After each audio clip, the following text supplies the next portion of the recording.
was about 10 years ago when I was a freshman in college. This is the first time I've recounted this story in full detail to anyone. I attended college in a rural, mountain area in the Northeast, a small school tucked away in the rolling hills of the mountains, the type of place where the beauty and casual grace of nature is juxtaposed by the ugliness of humanity, and you couldn't venture too deeply into the woods beyond a few trees without seeing some trace of meth activity. One of my new friends from college discovered somehow an abandoned train trestle deep in the woods, about 5 miles from campus. I don't remember how he found this place, because it was very much off the beaten path. The trestle crossed above a river, which placidly flowed about 40 feet below. It was actually quite beautiful, and we began going there maybe 3 times a week, just chilling on the trestle, watching the water below and the open sky above. We would drink, smoke, and bring girls there. We began jumping off the trestle into the water below and then climbing back up. It was just a very college-y thing to do. Basically our chill spot. So one day, just needing to get away from the dorms and away from it all, I decided to go by myself to the trestle for a swim. It was about 7 p.m., so I still had a good hour or so of dim sunlight, and I brought a flashlight for the walk home when it was sure to be dark. I made the trek through the pathways of the woods, as I had done 100 times before, left my towel and flashlight on the trestle, and jumped into the water. The water was about 10 to 15 feet deep, I'd say. It flowed almost imperceptibly. You might as well be swimming in a stagnant pool.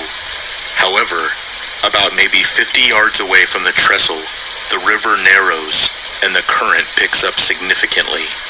Then, about 20 yards after that, there is a maybe 20-foot-high waterfall that bubbles and splashes with extreme violence. We used to watch large objects go over and never come up again.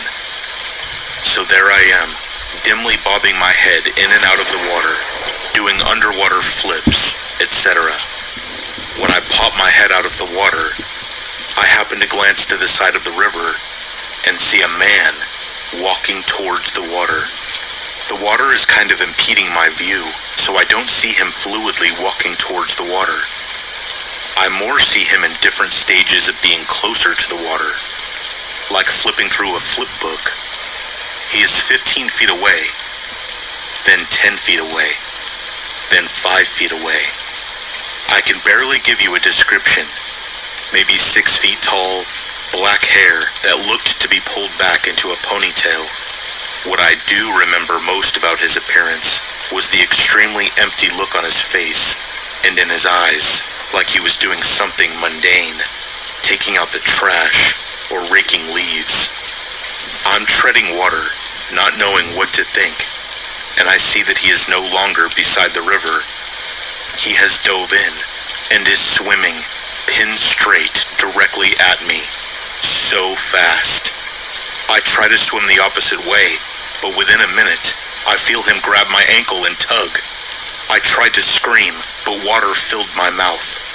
While I'm underwater, he lets go and goes up for air, then grabs back on and pulls me again. It seems like he's done this before, and I never once see him after he jumped in the water. He's gradually pulling me to where the current picks up before the waterfall. I start to realize this and start flipping out, kicking, screaming, cursing, to no effect.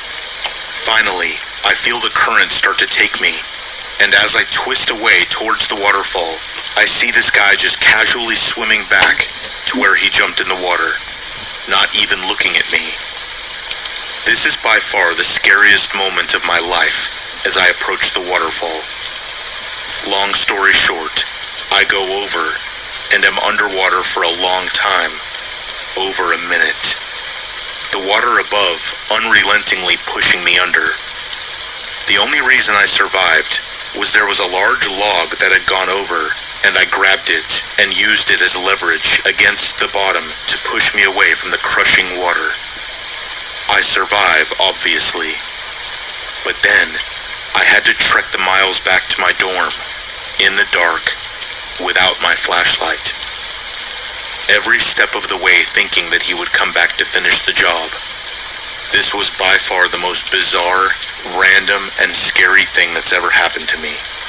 I have no idea who the guy was, or why he suddenly decided to try and kill me. I have had so many nightmares of this incident since it happened.